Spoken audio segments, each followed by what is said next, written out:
शेतकऱ्याला फायदा व्हावा. शेतकरी बांधवांनो, बेनं वाळल्यामुळं काय नुकसान होतंय तर त्याचं एक या ठिकाणी जे आहे ते उदाहरण आपल्याला निदर्शनाशी येईल. काय असतं, शेतीतला कुठलाही जो काही काम आहे ते अपेक्षित ठरवल्याप्रमाणेच होईल असं नाही. कधी लाईटीचा प्रॉब्लेम येतो आहे, कधी लेबरचा प्रॉब्लेम येतो आहे, किंवा आणखीन काहीतरी वेगळाच विषय होतं. आणि त्याच्यामध्ये आपल्याला अपेक्षित ज्या काही गोष्टी ठरवल्या होत्या त्या ह्या इतर तांत्रिक बाबीमुळं त्या पूर्ण नाही करू शकत. तर असाच एक इथं थोडंसं हे झालं होतं. तर ते काय विषय होता तर थोडीशी माहिती शेतकरी महोदयांकडून घेऊ. आता आपण जे काही इकडचं ही लागवड झालेली आहे, ही लागवड जी आहे ते पूर्ण म्हणजे बेनं तोडलं खांडलं की लगेच लागवड झाली. पण इथून इकडं ही लागवड झाली आणि इकडचं मात्र हे सगळं जे काही एवढा प्लॉट असा एवढा चांगला वाटत नाही आपल्याला, किंवा एकदम अशी तुटाळ जास्त वाटायलेली आहे. तर त्याच्या बाबतीत काय झालं होतं थोडं सांगा ना ते.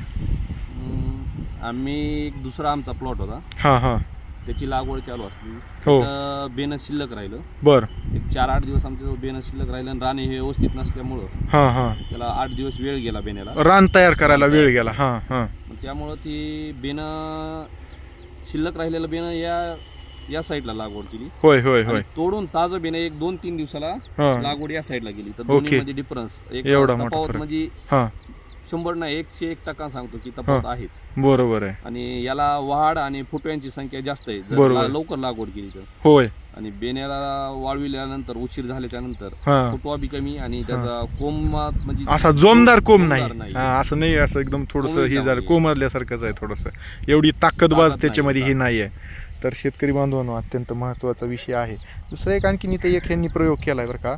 जमीन कठीण असल्या कारणानं भक्कीला जे आहे ते कांडी दाबली. आता ही भक्कीला कांडी दाबताना पाणी देऊन अशीच पलीकडे दाबली का? त्याला काही ही टिकाव किंवा असं हे घेतलं नाही, आहे अशी दाबलेली आहे. तर ही कांड्या काय झालेलं आहे ह्याच्या आधीच, आताच्या ह्या उन्हाच्या एक्सपोजरचा नाही बरं का काही विषय, हा आधीच हे बेनं वाळलं होतं बऱ्यापैकी. 8 दिवस वाळलेलं बेनं आहे का नाही, 8 दिवस बेनं वाळलं आणि नंतर लागवड केली.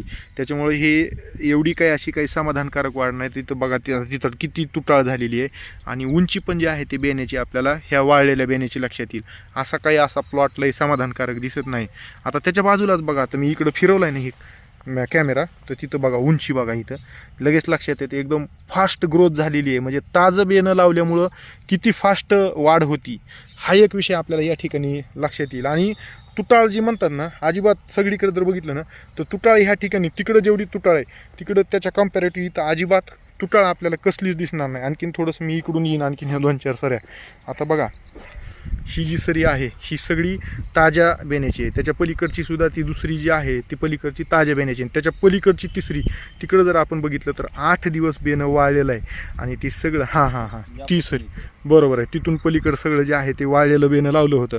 आणि हे वाळलेलं बेनं लावल्यामुळं कशा पद्धतीने नुकसान आपलं होतं. त्याच्यामुळं आपण बेनं लागवड करत असताना सर्व नियोजन करून लावणं गरजेचं आहे. नाही तर बघा इकडं एकदम भरल्यासारखा प्लॉट दिसतो, पूर्ण एकदम दाटवाट सगळं उगवलं आहे.